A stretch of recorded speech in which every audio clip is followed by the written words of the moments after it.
1 subscribe করুন, bell বাটনে click করুন।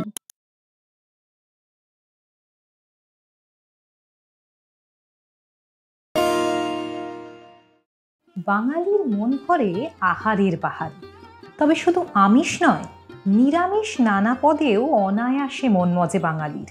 আর আজ এক যে আছে খাবারে থাকছে আমিষ, সুস্বাদু নিরামিষ পদ নবরত্ন। নবরত্ন মূলত একটি সংস্কৃত শব্দ, যার অর্থ 9টি রত্ন। অপরদিকে কোরমা বা কুরমা হল দই, ক্রিম, বাদাম এবং নারকেলের পেস্ট সহ খাবার।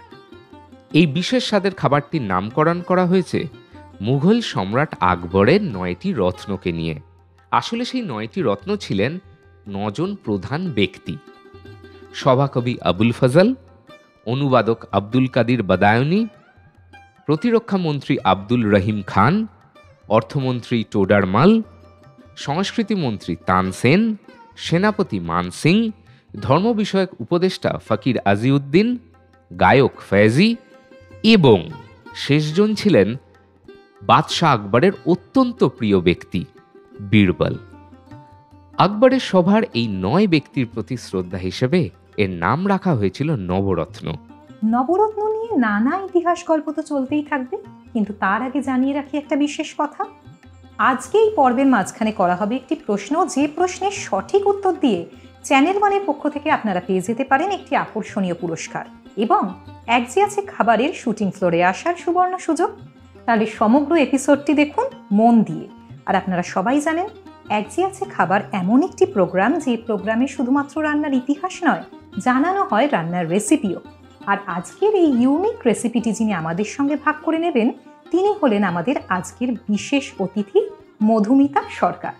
মধুমিতা দি, নমস্কার। এক যে আছে খাবারে তোমাকে জানাই স্বাগত।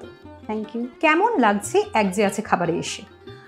আমার তো আজকে প্রথম আসা, এখানের আয়োজন এবং সবার আপ্যায়ন কিন্তু আমার ভীষণ ভালো লাগছে। আমারও কিন্তু তোমাকে ভীষণ ভালো লাগছে, তোমাকে দেখতেও ভীষণ সুন্দর লাগছে। আর আজকে আমরা কি রেসিপি সকলের সঙ্গে ভাগ করে নিচ্ছি?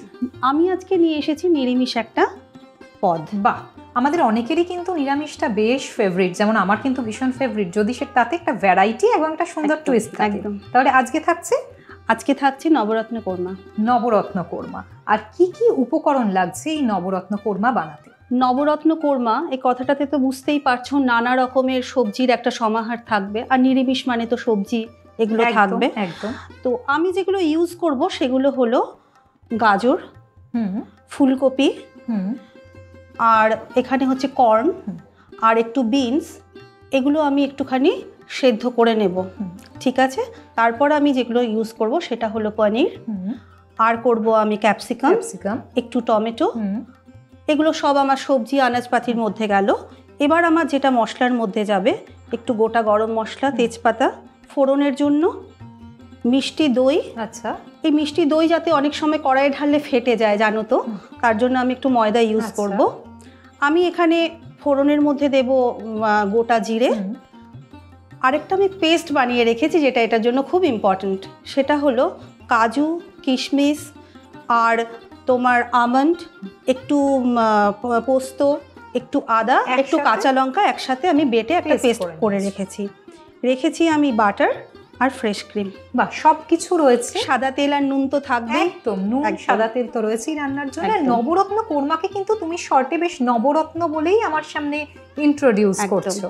তাহলে এই নবরত্ন শুরু করা যাক। একদম।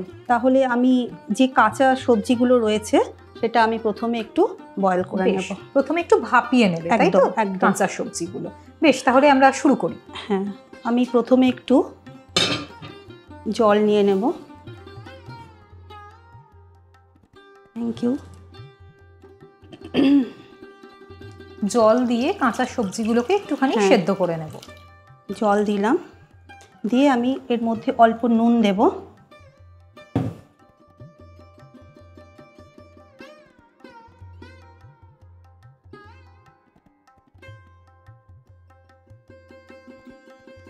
কড়াইতে আমি নুন আর জল দিয়েছি। এবার আমি একে একে সবজিগুলো এর মধ্যে অ্যাড করব।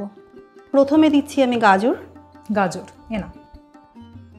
গাজরগুলোকে ছোট ছোট পিসে আমি গাজরগুলোকে কেটে নিয়েছি।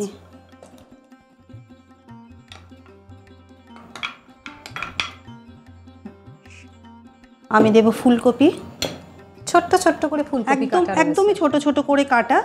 এতে সেদ্ধও তাড়াতাড়ি হয়ে যাবে আর মিশেও যাবে আর তাড়াতাড়ি। ভালো মশলাটার ভিতর ঢুকবেও একদম। কর্ন,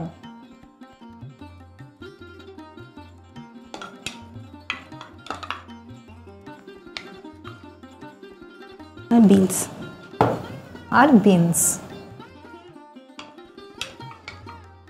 এই নবরত্ন এমন একটা ডিশ যেটার মধ্যে সমস্ত রকমের সবজি থাকে, একদম। ফলে সমস্ত সবজির যে আলাদা আলাদা যে পুষ্টিগুণ সেগুলো সব কিন্তু একসাথে একটা বাটিতেই মানে চলে আসে আমাদের কাছে। একদম এবং তার জন্য এটা কিন্তু একদম ভিটামিন সমৃদ্ধ ভীষণ একদম।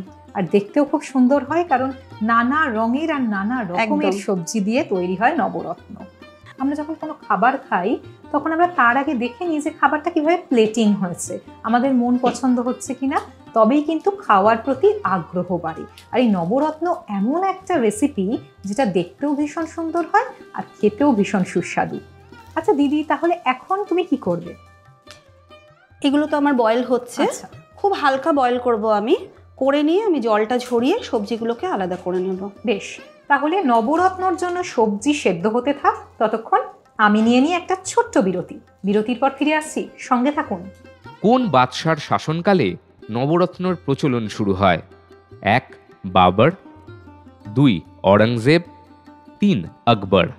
সঠিক উত্তর লিখে পাঠিয়ে দিন 8972324479 এই নাম্বারে। সঠিক উত্তরদাতা পেয়ে যাবেন চ্যানেল 1-এর পক্ষ থেকে একটা আকর্ষণীয় পুরস্কার এবং আমাদের শুটিং ফ্লোরে আসার দুর্দান্ত সুযোগ।